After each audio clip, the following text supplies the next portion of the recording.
बच्चों के मन में ये भी है कि वैकेंसी क्या बढ़ने वाली है और बढ़ सकती है क्या, तो इसका बात का भी जवाब देंगे। तो बच्चे पहले आप इस बात को देखिए कि ये 10% वाली बात कहाँ से उठी है।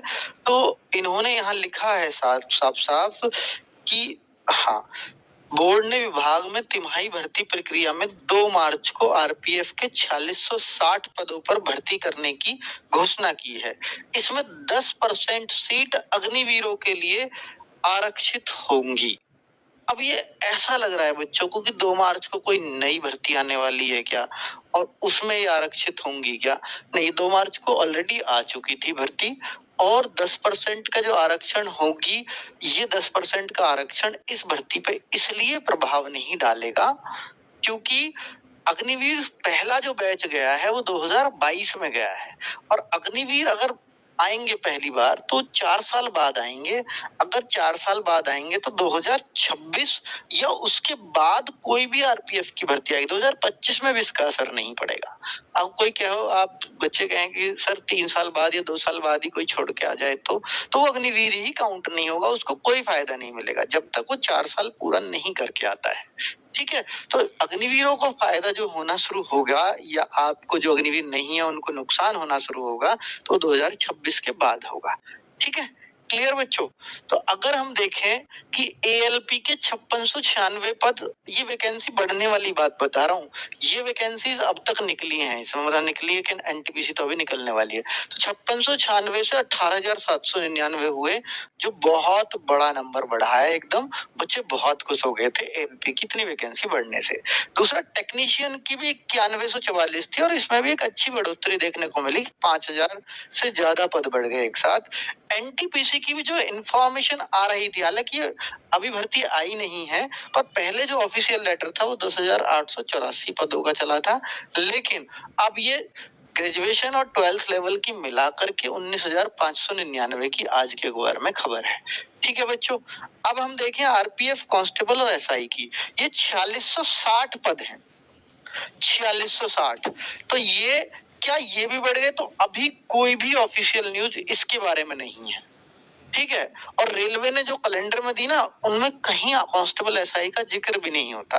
वो सिर्फ 4 ही भर्तियों को मानते हैं और इसको एक अलग उस पर रखते हैं। और ये भी जरूरी नहीं है कि आरपीएफ कांस्टेबल एसआई की हर साल आएगी भी, क्योंकि उन्होंने एनटीपीसी, ग्रुप डी, एएलपी और टेक्नीशियन की बात की है सिर्फ। तो हम ये नहीं कह सकते इस आधार पे कि कांस्टेबल भी अब हर साल आएगी। ठीक है, तो आगे बच्चे अगर हम देखें कि भाई आरपीएफ का जिन बच्चों का फॉर्म भरा है, तो उनको फॉर्म भर चुके हैं ऑलरेडी, अब सिर्फ एग्जाम डेट का इंतजार कर रहे हैं। तो अगर आप आरपीएफ की नौकरी चाहते हैं तो फिर आपको इसको ही पहली अंतिम मान के तैयारी करनी होगी। अगली आएगी नहीं आएगी इस बात की गारंटी नहीं है।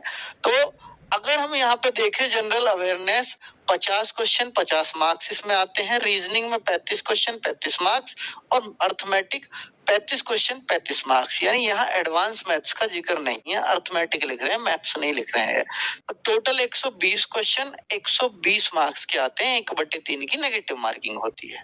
ठीक है, 90 मिनट आपको पेपर का को हल करने के लिए मिलते हैं। ये आरपीएफ का पैटर्न है, सेट पैटर्न यही चला रहा है बहुत दिनों से।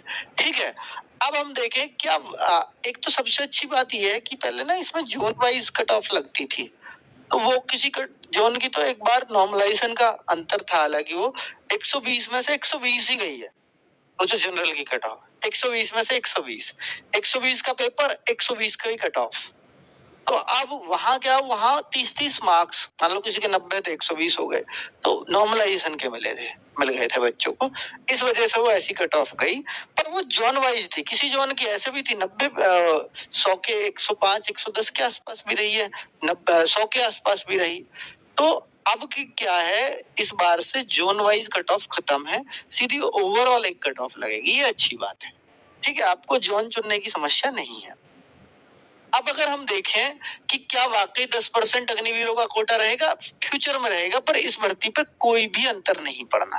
ठीक है, चलिए अगर हम देखें एग्जाम कब होगा, तो इसका जो एग्जाम है भाई, इसकी संभावनाएं इस साल बहुत कम लग रही हैं, क्योंकि रेलवे की जो प्रायोरिटी है, रेलवे की प्रायोरिटी सिर्फ इस समय क्या है कि पहले एएलपी और फिर टेक्नीशियन, उसके बाद इस एग्जाम पर कुछ नंबर आएगा। अब बात आती है कि सर इस एग्जाम को कौन कराएगा? क्या कंपनी फाइनल हो गई? हो सकता है रेलवे में इंटरनल प्रोसेस चल रहा हो, आप तक वो नहीं पहुंच रहा हो, ठीक है, पर वो कंपनी कौन सी फाइनल हुई है नहीं हुई है इस बात की जानकारी आपको नहीं देंगे। पर मोस्ट प्रोबेबली ये हो सकता है कि टीसीएस को टेंडर जाए, ठीक है। पर अभी ये कह पाना मुश्किल है क्योंकि एसएससी में बिजी होती है टीसीएस। एक बार टीसीएस का एसएससी से कैंसिल हो गया था तो अब ये लग रहा था कि वो रेलवे को परमानेंटली कराएगा, पर वापस से एसएससी का टीसीएस पे जा चुका है। तो टीसीएस पूरी तरह से एसएससी में बिजी होती है, पर बहुत बड़ी कंपनी है, ऐसा नहीं है कि केवल एसएससी कराएगी वो, अगर वो चाहे तो करा सकती है। पर इतने बड़े एग्जाम को करा भी और कौन सकता है बहुत ही सेफ्टी से, तो वो टीसीएस पर ही भरोसा कर सकते हैं। तो अभी ये कह पाना कि भाई कौन सी कंपनी को जाएगा वो बड़ा जल्दबाजी होगा। क्या वैकेंसी बढ़ेंगी? तो वैकेंसीज आरपीएफ के लिए बढ़ने के पूरे चांसेस तो लग रहे हैं, जैसे उन्होंने सबकी बढ़ाई है, शायद इसकी भी बढ़ जाए, पर इसके लिए अभी अभी कुछ भी क्लियर कट कहना थोड़ा मुश्किल है, ठीक है, जल्दबाजी है। तो अगर जब तक कुछ ऑफिशियल न्यूज ना हो तो ऑफिशियल अभी कोई खबर नहीं है इसकी, ठीक है। आगे आरपीएफ प्रैक्टिस सेट्स कब से शुरू होंगे? आरडब्ल्यू पे आरपीएफ के प्रैक्टिस सेट चल रहे थे और आप लोग भी कर रहे थे, और वो बंद का कारण भी आपको मालूम है, वो यूपी पुलिस और बिहार पुलिस, ज्यादातर बच्चा आरपीएफ में यूपी और बिहार का है, तो वो दोनों ही बच्चे अपने अपने स्टेट्स के एग्जाम में इन्वॉल्व हो गए। जैसे राजस्थान में भी तो राजस्थान पुलिस चल रहा था, हरियाणा में हरियाणा पुलिस का एग्जाम था, तो उधर वो इन्वॉल्व हो गए बच्चे, तो अब वो सब फ्री हो रहे हैं। तो हम ये प्रैक्टिस सेट भी हो सकता है मोस्ट प्रोबेबली, मैं इसका शेड्यूल आपको लॉन्च कर दूंगा अगर ये 2 सितंबर से स्टार्ट हो जाएंगे, हर एक सब्जेक्ट का अलग अलग, मैथ्स रीजनिंग जीएस का, ठीक है। आरपीएफ का मॉक टेस्ट फ्री है, हर संडे रोजगार विद अंकित ऐप पर आप दे सकते हो, हर संडे एक नया मॉक